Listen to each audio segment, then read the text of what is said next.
Sir, ನಂಗೆ ನಿಮ್ಮ ಹತ್ರ ಒಂದು ಪ್ಲೆಕಾರ್ಡ್ ತಂದಿದ್ದೀರಾ.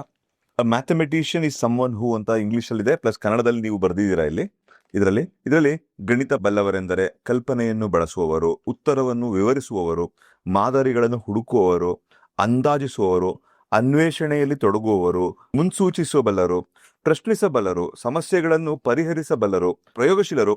ಗಣಿತ ಬಲ್ಲವರೆಂದರೆ ನಿಮ್ಮ ಹಾಗೆ ನಿಮ್ಮ ಗಣಿತ ಕಲಿತವರು ಅಂತ ಹೇಳಿದ್ದೀರಾ. ಇದು ವೆರಿ ಇಂಟ್ರೆಸ್ಟಿಂಗ್ ಸರ್. ನಾನು ಇದೆಲ್ಲ ಎಕ್ಸ್ಪ್ಲೇನ್ ಮಾಡಿದಾಗ ಖಂಡಿತವಾಗ್ಲೂ ಇದೆಲ್ಲಾನು ಮ್ಯಾಥಮೆಟಿಷಿಯನ್ ಇದೆಲ್ಲ ಆಗಿರೋ ಅನ್ಕೋಬಹುದು. ಬಟ್ ಏನಾಗಿದೆ ಅಂತ ಸರ್, ಎಲ್ಲರೂ ತುಂಬಾ ಕಂಫರ್ಟ್ ಝೋನ್. ಎಲ್ಲ ಕಡೆ ನಾವು ಎ ಉಪಯೋಗಿಸ್ಬಿಡ್ತೀವಿ, ಕ್ಯಾಲ್ಕುಲೇಟರ್ ಟಕ್ ಯೂಸ್ ಮಾಡ್ಬಿಡ್ತೀವಿ. ತುಂಬಾ ಎಲ್ಲ ಕಂಫರ್ಟ್ ಆಗಿದೆ ನಮ್ಮ ಮೈಂಡಿಗೆ. ಇದೆಲ್ಲ ನಮಗೆ ಗಣಿತ ಬಲ್ಲವರು ಇದೆಲ್ಲ ಆಗಬೇಕು ಅಂದ್ರೆ ನಾವು ಗಣಿತನ ಮೈಂಡಲ್ಲಿ ಮಾಡ್ಬೇಕು. ನಾವೇನು ಮಾಡ್ಬಿಟ್ಟಿದ್ದೀವಿ, ಎಲ್ಲ ಕಂಫರ್ಟ್ ಝೋನ್ಗೆ ಹೋಗ್ಬಿಟ್ಟು ಎಲ್ಲ ಈಸಿ ಮಾಡ್ಕೊಂಡ್ಬಿಟ್ಟಿದ್ದೀವಿ. ಸೊ ಇದೆಲ್ಲ ನನಗೆ ಆಗಬೇಕು, ನಾನು ಅಂದಾಜಿಸುವವರಾಗಬೇಕು, ಪ್ರಶ್ನಿಸುವವರಾಗಬೇಕು, ಎಲ್ಲ ಆಗಬೇಕಂದ್ರೆ ಗಣಿತ ನಾನು ಮಾಡಬೇಕಾಗತ್ತೆ. ಸೊ ತುಂಬ ಕಂಫರ್ಟ್ ಝೋನ್ ಇದು, ನಿಜ ಅಲ್ವಾ ಸರ್ ಇದೊಂದು? ಹೌದು, ನಿಜವಾಗ್ಲೂ ಇಲ್ಲಿ ಮುಖ್ಯವಾಗಿ ಏನು ಅಂದರೆ ದಿನಗಳು ಕಳೀತಿದ್ದಂಗೆ ನಾವು ಮಕ್ಳುಗಳನ್ನ ಸ್ಕೂಲಿಗೆ ಕರ್ಕೊಂಡು ಹೋಗ್ಬಿಡ್ತೀವಿ, ಅವ್ರ ಊಟ ತಿಂಡಿ ವ್ಯವಸ್ಥೆಗಳು ನೋಡ್ತೀವಿ. ನಮ್ಮ ಕಾಲದಲ್ಲೇ ನಮಗೆ ಶಾಲೆಗೆ ಹೋಗೋದೇ ಒಂದು ಸಾಹಸ ಆಗ್ತಿತ್ತು. ಯಾಕಂದರೆ ಶಾಲೆ ಮನೆಯಿಂದ ದೂರ ಇರ್ತಿತ್ತು, ತುಂಬ ದೂರ ಇರ್ತಿತ್ತು. ನಡ್ಕೊಂಡು ಹೋಗ್ಬೇಕಾಯ್ತು, ನಡ್ಕೊಂಡು ಬರಬೇಕಾಗಿತ್ತು. ನಮಗೆ ಯಾವುದೇ ರೀತಿ ವಾಹನಗಳ ಸೌಕರ್ಯ ಇರ್ತಿಲ್ಲ. ನಮ್ಮ ಜೊತೆ ಅಥವಾ ನಾವೇನೋ ಸೈಕಲ್ ನೋಡೋದು, ಹೈಸ್ಕೂಲ್ ಹಂತದಲ್ಲೇನೋ ಸೈಕಲ್ ನೋಡೋದು, ಬಟ್ ಅದು ಬಿಟ್ಟರೆ ನಾವು ಶಾಲೆಗೆ ನಡ್ಕೊಂಡೇ ಹೋಗ್ಬೇಕಾಗಿತ್ತು. ಸೊ ಅಕ್ಕಪಕ್ಕ ಮರಗಳು ನೋಡಿಕೊಂಡು ಇದನ್ನು ನೋಡ್ಕೊಂಡು ಕಲಿತಾ ಇದ್ದು. ಸೊ ಅದರಿಂದ ಮುಖ್ಯವಾಗಿ ಈಗ ಆ ಥರ ಇಲ್ಲ. ಸ್ಕೂಲ್ ವ್ಯಾನ್ ಬರುತ್ತೆ, ಕರ್ಕೊಂಡು ಹೋಗ್ತಾರೆ, ಪಿಕಪ್ ಮಾಡ್ತಾರೆ. ಸ್ಕೂಲ್ ಸಿಲೆಬಸ್ ಏನು, ಬುಕ್ಸ್ ಏನು, so much things has been made comfort. ಅಂದರೆ ಕಲಿಯೋದನ್ನು ನಾವು ಒಂದು ಕಂಫರ್ಟ್ ಝೋನ್ ಅಂತ ಕರಿತಿದ್ವಿ. ಕಂಫರ್ಟ್ ಝೋನ್ ಅಂದರೆ ಕನ್ನಡದಲ್ಲಿ ನನ್ನ ಮಟ್ಟಿಗೆ ಅದ್ಭುತವಾದ ಪಲಿಕೆ ಸುಖದ ಸೀಮೆ ಅಂತ. ಸುಖದ ಸೀಮೆ. ಯಾವ ಸೀಮೆಯಲ್ಲಿ ಇದ್ದೀರಪ್ಪ ಅಂದರೆ ಸುಖದ ಸೀಮೆಯಲ್ಲಿ. ಸೊ ಕಲಿಯೋರೆಲ್ಲರೂ ಇವತ್ತು ಸುಖದ, ಅದು ಇಂಜಿನಿಯರಿಂಗ್ ಹೌದು, PUC ಹೌದು, ಎಲ್ಲ ಅಂತಲೂ ಮಕ್ಳಿಗೆ ಒಂದು ಸುಖದ ಸೀಮೆನ ಕಲ್ಪಿಸ್ಬಿಟ್ಟಿರ್ತೀವಿ. ಆ ಸುಖದ ಸೀಮೆಯಲ್ಲಿ ಅವರು ಕಲ್ತ್ಕೋತಾರೆ ಅನ್ನೋ ಒಂದು ಭಾವನೆ ಇದೆ, ಬಟ್ ಅದಕ್ಕೆ ಸಾಧ್ಯ ಇಲ್ಲ. ಸುಖದ ಸೀಮೆಯಿಂದ ದಾಟಿ ಮುಂದೆ ನಂತ ಇರುವಂಥದ್ದೇ. ದಾಟಿದಾಗ ಸುಖದ ಕಲಿಯೋದಕ್ಕೆ ಅಷ್ಟು ಸುಲಭ ಅನ್ಸಲ್ಲ. ಆವಾಗಲೇ ನಮಗೆ ಭಯ ಶುರು ಆಗುತ್ತೆ. ಓದೇ ಎಲ್ಲ ಅನುಕೂಲ ಮಾಡಿಕೊಟ್ಟೆ ಯಾರು ಕಲಿಯೋಕ್ಕಾಗ್ತಿಲ್ಲ ಅಂತಂದು. ಅದರಿಂದ ಈ ಶಾಲೆಗೆ ಹೋಗ್ತಾರೆ, ಕಲಿಯೋಕ್ಕಾಗ್ತಿಲ್ಲ ಅನ್ನೋದೇ ಇದನ್ನೇ ಫಿಯರ್ ಝೋನ್ ಅಂತ ಕರಿತೀವಿ. ಅವರ ಬುದ್ಧಿನ ಅಥವಾ ಬಳಸೋಕ್ಕಾಗ್ತಿಲ್ಲ, ಉಪಯೋಗಿಸೋಕ್ಕಾಗ್ತಿಲ್ಲ, ಅರ್ಥ ಮಾಡ್ಕೊಳಕ್ಕಾಗ್ತಿಲ್ಲ ಅಂದಾಗ ಸೊ ಸುಖದ ಸೀಮೆಯ ಹಂತದ ನೆಕ್ಸ್ಟ್ ಲೆವೆಲಲ್ಲಿ ಮಕ್ಕಳಿರ್ತಾರೆ. ಸುಖದ ಸೀಮೆ ಜೊತೆಗೆ ಅವರು ಇರುವಂಥ ಝೋನ್ ಯಾವುದು ಅಂತಂದರೆ ಭಯದ virus. So we call it as fear zone ಅಂತ. ಇವೆರಡೂ ಅಂತ ಮೀರಿದ್ರೆ ಮಾತ್ರ ಅವರು ಕಲಿಕೆಗೆ ಬರುವಂಥ. ಅದರಿಂದ ಸುಖದ ಸೀಮೆ ಮತ್ತು ಕಂಫರ್ಟ್ಸ್ ಇವೆರಡೂ ಸೀಮೆಯಲ್ಲಿ ಇದ್ದೇ ಇರ್ತಾರೆ.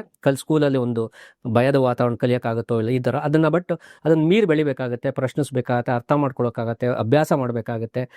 ಯು ಹ್ಯಾವ್ ಟು ಇನ್ವಾಲ್ವ್ ಅಂತ ಕೇಳ್ತೀವಿ. ತೊಡಗಿಸ್ಕೋಬೇಕು. ಕಲಿಯೋದ್ರಲ್ಲಿ ತೊಡಗಿಸ್ಕೊಂಡ್ರೆ ನೀವು ಕಂಫರ್ಟ್ ಝೋನಿಂದ ಹೊರಗಡೆ ಬರಬೇಕಾಗುತ್ತೆ. ಅದರಿಂದ ಕಷ್ಟಪಡಬೇಕು. ಅದರಿಂದ ಓದುವಂಥ ಇಡೀ ಕ್ರಿಯೆ, learning is also an hard work. ಅದನ್ನೇ ಬರೀ ಕಂಫರ್ಟ್ ಝೋನಲ್ಲಿ ಇರೋ ಕಾಲ ಹಾರ್ಡ್ ವರ್ಕ್ ಮಾಡಬೇಕಾಗುತ್ತೆ.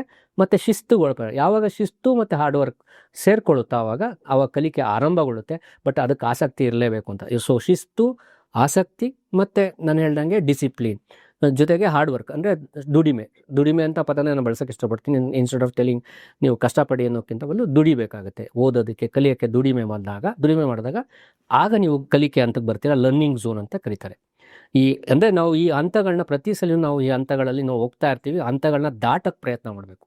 ಸೊ ನಾವು ದಾಟಲಿಲ್ಲ ಅಂದರೆ ಆ ಲೆವೆಲಲ್ಲೇ ಉಳ್ಕೊಳ್ತೀವಿ. ಇದರಿಂದ ಮಕ್ಕಳು ಅವರು ಹೆದರಿಕೆ ಆಗಲೇ ಇಲ್ಲ, ಸ್ಕೂಲ್ಗೆ ಹೋದ್ರು, ಗಟ್ ಹೊಡೋರು, ಬರೋದ್ರು, ಏನೂ ಆಗಲಿಲ್ಲ, ಬರೋರು, ಮೆಮೊರಿಲಿ ಬರೀತಾರೆ, ಬರೀ ಪಾಸ್ ಆಗಿರ್ತಾರೆ, ಬಟ್ ಏನೂ ಗೊತ್ತಿರಲ್ಲ.